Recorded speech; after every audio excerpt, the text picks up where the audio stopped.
சரி ஒரு கீழே போயிட்டு இருந்து நான் வரேண்ணா நான் வரேன் நானே வரேன்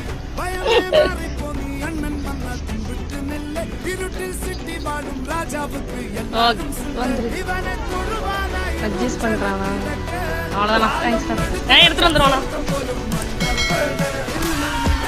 அப்போ வாங்க வாங்கிட்டு வந்துருங்க வாங்க குட் பாய் பாய்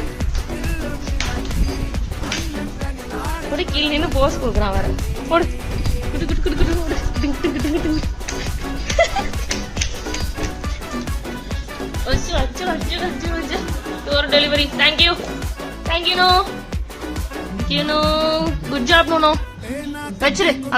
இவர் தாங்க எங்க வீட்டு கொரியர் பாய் அப்படின்ற மாதிரி வீட்டுக்கு வந்த பார்சலை எவ்வளவு அழகா அந்த செல்லப்பிராணி வாங்கிட்டு வந்து டோர் டெலிவரி பண்ணுது பாத்தீங்களா? வேற லெவல்ல அழகா பார்சல் கொண்டு வந்தவர்கிட்டயே போயிட்டு அதை வாங்கிட்டு மாடி ஏறி வந்து வீட்டுக்குள்ள கொடுக்குது. எவ்வளோ அழகா அதை ட்ரைன் பண்ணிருக்காங்க அப்படின்னு நமக்கு தோணும். பட் இவங்க ட்ரைனே பண்ணலையா, அது பாட்டுக்கு ஆட்டோமேட்டிக்கா அதை செய்ய ஆரம்பிக்குதான். அதாவது தன்னுடைய ரெஸ்பான்சிபிலிட்டி இது அப்படின்னு நினைச்சு இவங்களுடைய செல்லப்பிராணி இப்படி செஞ்சிட்டு இருக்கிறதா இவங்க சொல்றாங்க. பார்க்கும்போதே பயங்கர ஆச்சரியமா இருக்குல்ல. ஷிஃபாலி இந்து ஏஆர் அப்படின்ற பேஜ்ல இருந்து இந்த வீடியோவை ஷேர் பண்ணிருக்காங்க.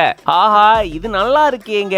நீங்க எங்கேயாவது வெளியே போயிட்டா கூட உங்க வீட்டுல ஆள் இல்லையே, பார்சல் வந்தா வேற யாரு வாங்குவாங்க அப்படின்னு ஃபீல் பண்ணவே தேவையில்ல போலயே, உங்க வீட்டு செல்லப்பிராணியே வாங்கி வச்சிடும் போலயே அப்படின்ற மாதிரி இத பார்க்கும்போது நமக்கு தோணும். பட் இன்னொரு பக்கம் எவ்வளோ அழகா கியூட்டா கீழே கொரியர் கொண்டு வந்திருக்காங்க அப்படின்றத தெரிஞ்சுட்டு அது பாட்டுக்கு நடந்து போயிட்டு அப்படியே அழகா வாங்கிட்டு மறுபடியும் மேலேறி வருதுல. நம்பவே முடியலையே, எப்படிங்க இதெல்லாம் சாத்தியம் அப்படின்னு தான் நமக்கு தோணும். பட் இப்படி இந்த செல்லப்பிராணி பண்றத பார்க்கும்போது ஒரு பக்கம் ஆச்சரியமா இருந்தாலும் இன்னொரு பக்கம் ரொம்பவே அழகாவும் கியூட்டாவும் இருக்கு. இந்த வீடியோ பார்க்கும்போது நீங்க எப்படி ஃபீல் பண்றீங்க அப்படின்றத கமெண்ட்ஸ்ல சொல்லுங்க. மேலும் இந்த மாதிரி நிறைய வீடியோஸ்க்கு மறக்காம பிஹைண்ட் நோட்ஸ் பேஜை ஃபாலோ பண்ணிக்கோங்க.